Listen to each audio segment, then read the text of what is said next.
Viewers, এই ধরনের pint যে থ্রি পিসগুলোতে থাকে, অনেক প্রিন্টের থ্রি পিসের মধ্যে দুই সাইডেও থাকে আবার এক সাইডেও থাকে। তো এটার মধ্যে কিন্তু এক সাইডে পাইর দেখেন।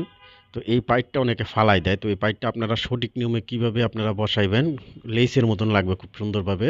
তো এইভাবে এক্সট্রা কোয়ার্টার ইঞ্চির মতন কাপড় রেখে এটাকে আলাদা করে নিতে হবে। এই পাইটটাকে কোয়ার্টার ইঞ্চির মতন কাপড় রেখে তারপরে এইভাবে আলাদা করে নেবেন আপনারা পুরাটাকে। আলাদা করে নিয়ে তারপরে এই সাইডে যে এক্সট্রা কাপড়টা আছে এটাও আমরা ফেলে দিব, কারণ এটাও আমাদের এত কাপড় দরকার নেই, এত এক্সট্রা কাপড়।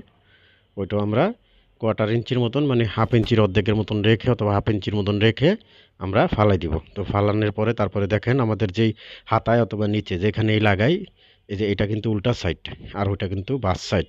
তো উল্টা সাইডের থেকে আমাদের বাস সাইডে চলে যাবে এটা উল্টাইয়া।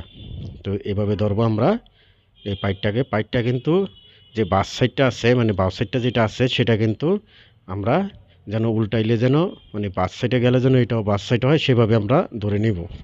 ধরে নিয়ে তারপরে এভাবে সেলাইটা দিব, পুরাটা এভাবে সেলাই দিয়ে নিব আমরা।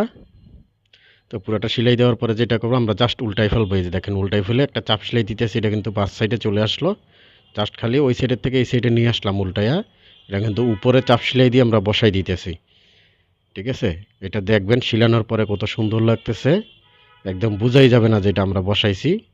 তো তারপরে আমাদের ওই সাইডে যে এক্সট্রা অংশটা আছে সেটা ভিতরের দিকে ভেঙে নিয়ে তারপরে সেলাইটা চাপ সেলাইটা দিতে হবে। চাপ সেলাইটা কিন্তু একদম মুখে মুখে হবে, আবার দূরে দিলে হবে না, একদম কাপড়ের কিনারে সেলাইটা দিতে হবে চাপ সেলাইটা। তো পুরোটা সমানভাবে এভাবে দিয়ে নেবেন যেন আঁকা বাঁকা না হয়, কুচকাই না থাকে, খুব সুন্দরভাবে সেলাইটা দিবেন। তো দেখেন আমাদের এই যে দেখেন শিলানো হয়ে গেছে নিচে, কত সুন্দর, বোঝাই যাচ্ছে না যে এটা আলাদা বসানো হয়েছে। তো আপনারা এইভাবে পাইটগুলো লাগাই নেবেন।